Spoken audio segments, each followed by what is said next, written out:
अस्सलाम वालेकुम, मैं हूँ Salma. Welcome to Kola Shahi kitchen में। आज बनाने जा रही हूँ हमारे गाँव की रेसिपी कुल्थी का बेसन। ये विंटर में बनाकर खाइए, बहुत ही गर्म रहेगा और शुगर वालों के लिए बहुत बेहतरीन सब्ज़ी है ये। चलिए किस तरह से बनाते हैं देखेंगे।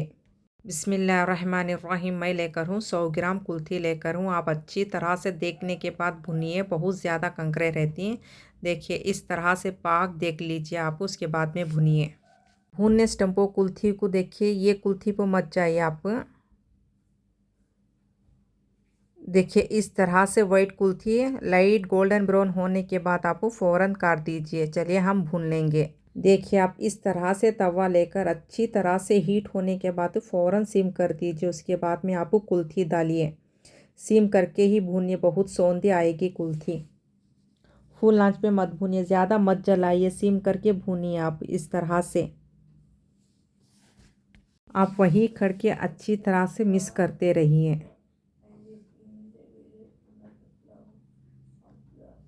देखिए इस तरह से आप मिक्स करते रहिए।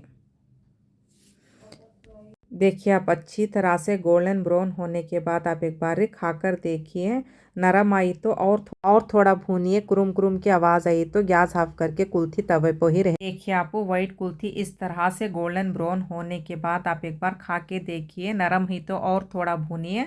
कुरुम कुरुम की आवाज़ आई तो हाफ करके तवे पर ही रहने दीजिए। बेसन बहुत ही टेस्टी बनेगा। देखिए आप फर्स्ट इस तरह से एक जार लेकर आप थोड़ा भी पानी नहीं रहना चाहिए, सूखा रहना चाहिए इस तरह से। उसके बाद में हम कुल्थी डाल लेंगे। आप गरम गरम कुल्थी मत डालिए, ठंडी होने के बाद पीसिए, बहुत ही सौंधी बनेगी। देखिए आप इस तरह से पीस के रख लीजिए। ज़्यादा पाउडर मत बनाइए, टेस्टी नहीं आएगा। देखिए आप इस तरह से मोटा मोटा पीस लीजिए। 70% बारीक पीस लीजिए, 30% मोटा मोटा रहने दीजिए। देखिए आप एक बॉटल में इस तरह से स्टोरेज करके रख लीजिए। बाद में मैं दिखाती हूँ आपको किस तरह से डालना है। चलिए मसाला देख लेंगे। देखिए मैं हाफ़ के जी टमाटर का बनाने जा रही हूँ बेसन, बहुत ही टेस्टी बनेगा। चाहे आप नाटी भी डाल सकती, फार्म के भी डाल सकती। हाफ़ के जी टमाटर के लिए आप ये स्पून से मेजर करके मसाले डालिए। देखिए ये स्पून से आप ज़ीरा डालिए फुल, चिल्ली पाउडर डालिए आप इस तरह से, धनिया पाउडर भी आप इसी तरह से डालिए। बाद में मैं दिखाती हूँ आपको किस तरह से डालना है। ये स्पून से मेजर करके मसाला डालिए, ना तो कम होगा ना तो ज़्यादा होगा, बहुत ही टेस्टी बनेगा। 2 टेबल स्पून चिल्ली पाउडर डालिए, 3 टेबल स्पून आप ज़ीरा डालिए, हाफ़ टेबल स्पून आप हल्दी डालिए, 1 टेबल स्पून आप धनिया डालिए। आप ये कटोरी से मेजर करके डालिए। एक कटोरी से तेल फुल डालिए, आप इस तरह से डालिए। 30 लहसुन के कलियाँ लीजिए। आप कलियाँ डालिए, पेस्ट मत डालिए, इस तरह से लीजिए। बल्लर फली देखिए आप एक कटोरी से मेजर करके डालिए। आपको कितनी चाहिए उतनी लीजिए। धनिया आप इतनी लीजिए। देखिए आप इस तरह से प्याज की पत्ती लीजिए, सूई की भाजी लीजिए। आपको नहीं मालूम हुआ तो ये कटोरी से फुल कटोरी आप भर के मेजर करके डालिए। देखिए एक कटोरी से सूई की भाजी फुल डालिए आप। प्याज की पत्ती इस तरह से डालिए। फर्स्ट आप इस तरह से जार लेकर टमाटर डाल दीजिए। उसके बाद में लहसुन ज़ीरा धनिया डालकर बारीक पेस्ट बना लीजिए। आपके पास प्याज की पत्ती नहीं है तो आप मीडियम साइज़ की प्याज डालकर बारीक पेस्ट बना लीजिए पूरा डालकर। आप इस तरह से सेपरेट दाने फर्स्ट गलाकर डालिए, मसाले में डायरेक्ट मत डालिए, बिल्कुल भी नहीं गलेंगे। इस तरह से सेपरेट गलाकर डालिए आप। इस तरह से गलने के बाद फ़ौरन हाफ़ कर दीजिए। बघार के लिए आप रायन देके हाफ़ टेबल स्पून डालिए, करेपाक आप इतना लीजिए। चलिए बघार लेंगे। रहमान रहीम। तेल अच्छा गर्म होने के बाद आप रायन करेपाक डालिए। देखिए इस तरह से रायन करेपाक डाल दीजिए। उसके बाद में पिसा हुआ मसाला डाल दीजिए इस तरह से। डालने के बाद आप एक बार अच्छी तरह से मिक्स कर लीजिए।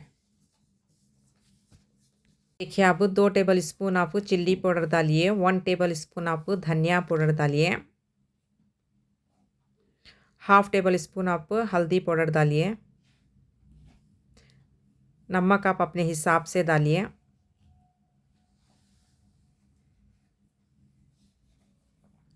देखिए आप ज़्यादा पानी मत डालिए, 1 कप इस तरह से डालिए आप पानी।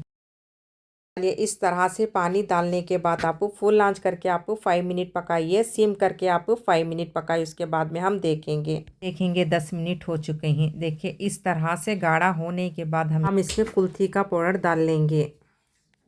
आप 5 मिनट आप फुल आंच करके पकाइए, 5 मिनट सिम करके पकाइए। चलिए हम बेस कुल्थी का पाउडर डाल लेंगे। आधी के जी टमाटर के लिए आप ये स्पून से मेजर करके कुल्थी का पाउडर इस तरह से 6 टेबल स्पून डालिए। आप इस तरह से कुल्थी का पाउडर डालिए। हाफ के जी टमाटर के लिए 6 टेबल स्पून डालिए। आप फुल करके मत पकाइए, सिम आंच करके ही पकाइए। आप का पाउडर डालने के बाद आप इस तरह से सुई की भाजी 1 कटोरी फुल डाल दीजिए। देखिए प्याज की पत्ती भी इस तरह से डाल दीजिए। डालने के बाद आप एक बार अच्छी तरह से मिक्स कर लीजिए इस तरह से। क्या आप उबले हुए दाने भी डाल दीजिए। डालकर आप सिम करके ही पकाइए, फुल आंच मत कीजिए। देखिए इस तरह से डालने के बाद आप एक बार अच्छी तरह से मिक्स कर लीजिए। पकना चाहिए इसलिए आप सिम करके ही पकाइए। 20 मिनट पकाइए। 10 मिनट के बाद में आप फिर से देखिए। चलिए 10 मिनट हो चुके हैं। देखिए आप इस तरह से एक बार देखते रहिए बीच में। देखिए अच्छी तरह से मिक्स करके फिर से आप 5 मिनट पकने के लिए रखेंगे। उसके बाद में हम फिर से देखेंगे। चलिए 5 मिनट हो चुके हैं, एक बार देख लेंगे हम। देखिए माशाल्लाह इस तरह से होने के बाद गैस ऑफ करके 2-3 मिनट के बाद में आप सर्व कीजिए। दम हो के बहुत ही टेस्टी बनेगा। ये कुल्थी का बेसन है, बहुत जल्द आग लग जाएगा, इसलिए आप सिम में ही रख के पकाइए। चलिए सर्व करेंगे। देखिए माशाल्लाह आप विंटर में इस तरह से एक बार ज़रूर बना कर दीजिए, बहुत ही पसंद से खाएंगे। देखिए आप इस तरह से एक बार ज़रूर बना कर दीजिए। शुगर के लिए भी बहुत बेहतरीन रेसिपी है। आप इस तरह से एक बार ज़रूर बना कर दीजिए, इंशाल्लाह बहुत ही पसंद से खाएंगे। आप सिम करके ही पकाइए, फुल आंच बिल्कुल भी मत रखिए। इस तरह से बना कर दीजिए, इंशाल्लाह बहुत ही पसंद से खाएंगे। देखिए हमारे गाँव का कुल्थी का बेसन बनके रेडी हो चुका है। आप इस तरह से एक बार ज़रूर बना कर दीजिए। इंशाल्लाह कमेंट्स में बताइए आपको कैसा लगा। प्लीज़ लाइक कीजिए, शेयर कीजिए, कमेंट्स कीजिए। मैं और अच्छे अच्छे रेसिपी शेयर करती रहूँगी इंशाल्लाह।